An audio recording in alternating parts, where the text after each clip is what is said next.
Hello, yeah, thank you. I'll take you back to about 5 years ago in 2014 when I was 14. That's easy for reference. And I was in school at the time, obviously, I'm sure you know that.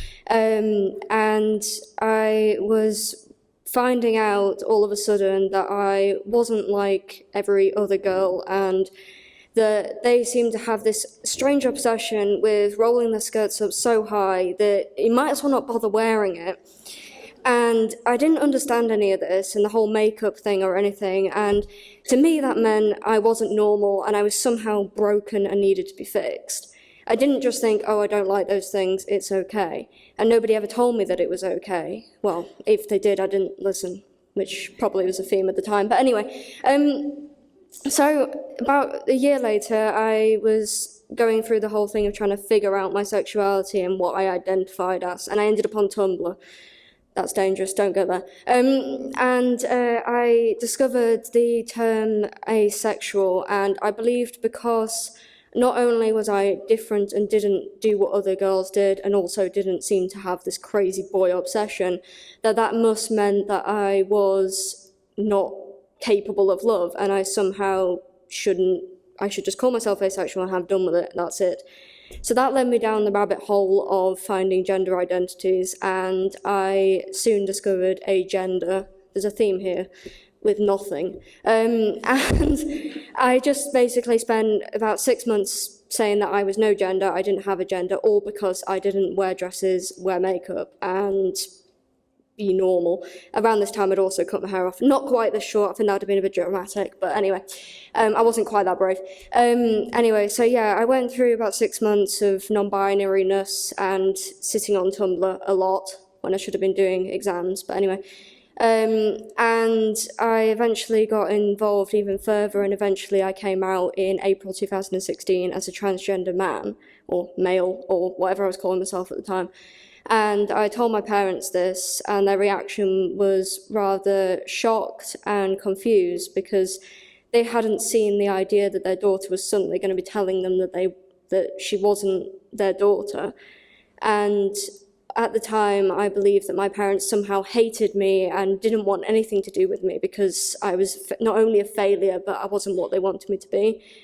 But looking at it now, obviously, they did love me, and my dad fought very hard for me to get where I needed to be when I was identifying as trans, and they've stuck through it with me, and I'm grateful for that, because obviously I didn't want to lose my relationship with my parents. But anyway, so about 2016, I was identifying as trans, and I went to the gender clinic for the first time.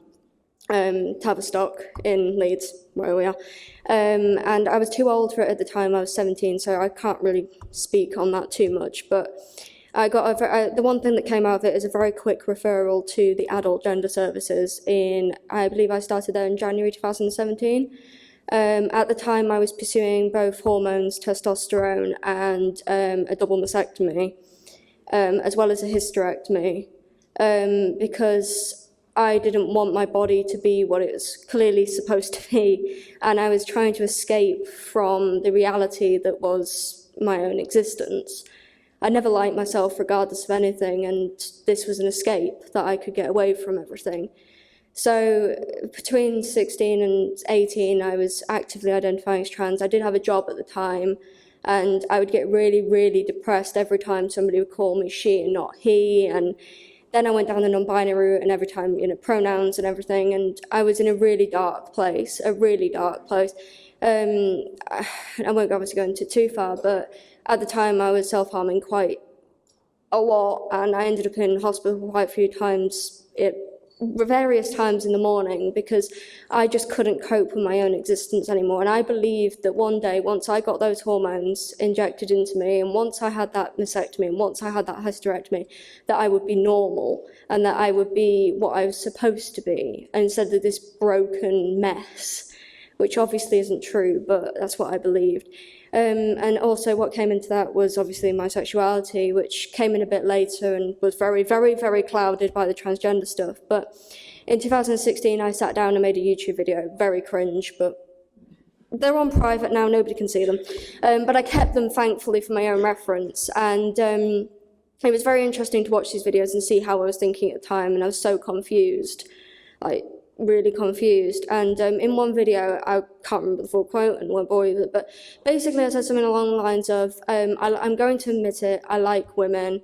It feels scary to say that.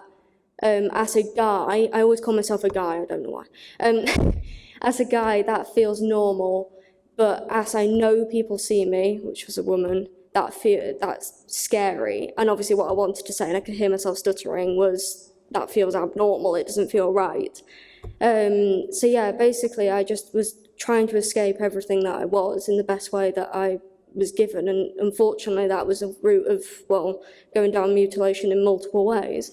So yeah, how long have I been talking now? No, because I can probably talk for about a week, but yeah, so it's just really about the fact that I think there are so many young, confused people out there, not just young, but I mean, obviously I have more of a connection to the young people out there, who are sort of the under 25 age, mostly about 14, 15 when they get into it. And it's just really heartbreaking to hear that they're going down those paths or are on the path that I was on, and they're not willing.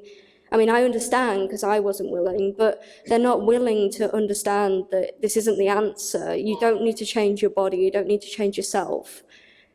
You're fine as you are, even if you're very strange like I am, but you're fine as you are, and you don't need to do anything about that, because cutting pieces of you off and sticking things in you that are foreign bodies isn't going to do anything. The problems are still going to be there because you're not going to be able to change yourself.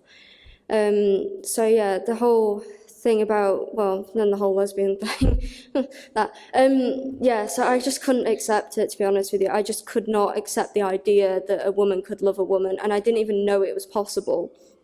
Yeah, so I was escaping from not only myself, but obviously the idea that I could possibly be a lesbian. And I couldn't even say the word woman or lesbian for approximately 5 years. Those words would not come out of my mouth because they felt like the most disgusting words I could possibly say. So I think the whole thing is just running away from the truth in a matter of lies, really.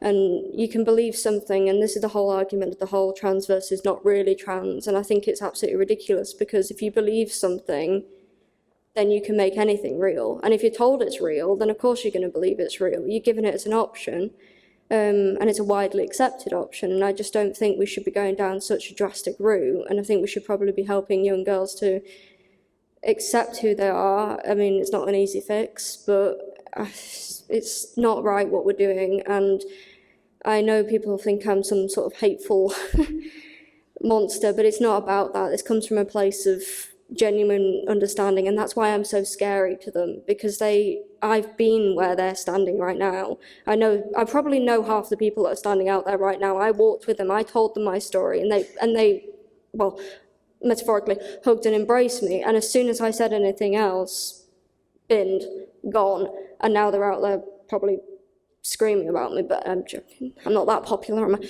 No, but yeah, it's just, I'm fed up of it, to be honest. I think it just we need to look at this from a different perspective. And I know I just don't want anybody else going down the same paths that I've been down, because it's a very dark road. And you claim it to be all sparkles and rainbows, but it's not. It's just a road of misery, to be honest. And we need to not do that. Shall I stop rambling now?